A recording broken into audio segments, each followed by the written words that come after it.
आजम खान साहब, एक बात और मुझे बड़ी अटपटी लगी।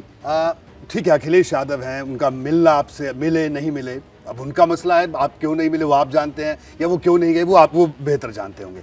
लेकिन नेताजी की अगर मैं बात करूं, आपके महबूब नेता मुलायम सिंह यादव, क्या उन्होंने इन 27 महीनों में आपका हालचाल किसी के जरिए तो जाना होगा? कुछ तो मजबूरियां रही होंगी, यूं ही कोई बेवफा नहीं होता।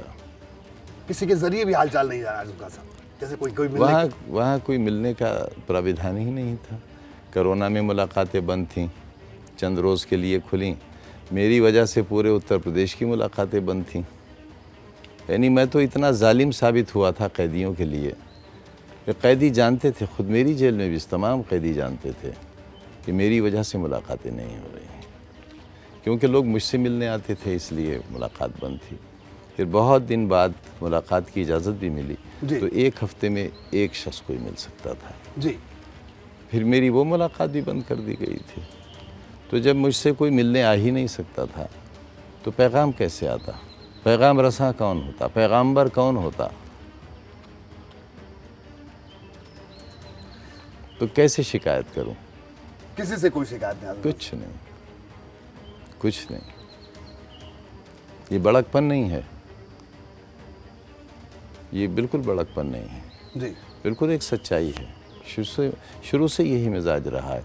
मैंने चौधरी साहब के साथ था क्योंकि मुलायम सिंह जी उनके साथ थे जी।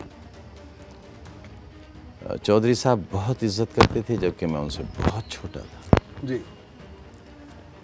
कुछ ऐसे वाक़यात हैं जिस पर आप अलग से इंटरव्यू करेंगे तब बताऊंगा, सिर्फ चौधरी साहब पर। मुलायम सिंह जी उनके देहांत के बाद अलग हुए, मैं मुलायम सिंह जी के साथ चला गया।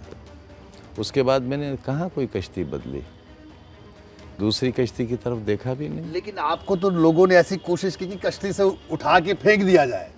2007 के दौर की बात करूं मैं, अगर उस दौर की बात करूं, बार बार मैं वही कह रहा हूं कि हर बार केंद्र बिंदु में आजम खान ही क्यों, समाजवादी पार्टी के भीतर भी, जब आप बाहर खुद ये फरमा रहे हैं कि कश्ती से उठाकर फेंक दिया जाए, तो पता नहीं किस कूड़े में फेंकते, नहीं फेंक पाए, किस आग में फेंकते, किस समुद्र में डुबोते, वो नहीं डूब। तो मैं क्यों अपने ऊपर हाथ डालने देता?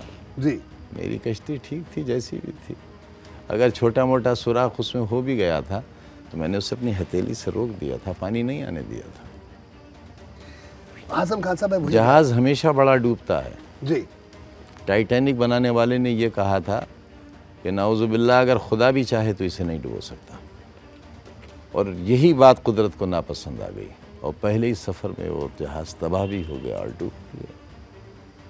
कश्ती कभी डूबती नहीं सुनी होगी आपने, कश्तियाँ बहुत मुश्किल से डूबती हैं। तिनका कभी समंदर में डूबता सुना है आपने? मैं तिनका हूँ, कश्ती भी नहीं। आजम खान साहब, एक बात और मैं आपसे पूछूंगा। आप देखिए, उस पार्टी की, आप जिस पार्टी में आप हैं उस पार्टी की बात तो ज़रूर करूंगा आपसे। मुझे ये जो शिवपाल यादव साहब, मुलायम सिंह यादव, अखिलेश यादव, इनके बीच में अब दोबारा से शिवपाल यादव आया, दोबारा से वही सब चर्चाएं चली। मैं तो आज भी बेहतर रिश्ते चाहता हूँ उनके। तो आपको लगता है कि कुछ संभावना अभी भी है? बिल्कुल हो सकती है, क्या नामुमकिन है? सियासत में कुछ नामुमकिन है। आप बातचीत करेंगे इस बारे में शिवपाल यादव? यकीनन करूँगा, यकीनन करूँगा।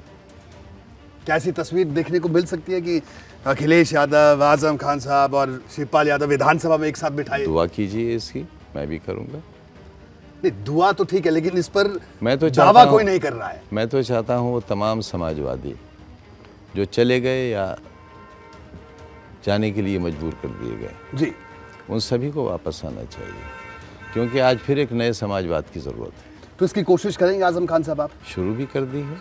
शुरू कर दी है।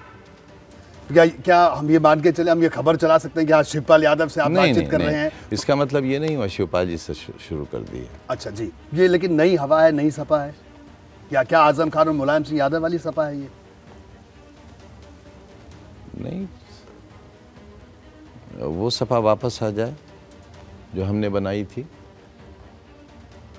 उसमें अगर कहीं कोई कमी रह गई है तो चाहते हैं वो फिर कमी दूर हो।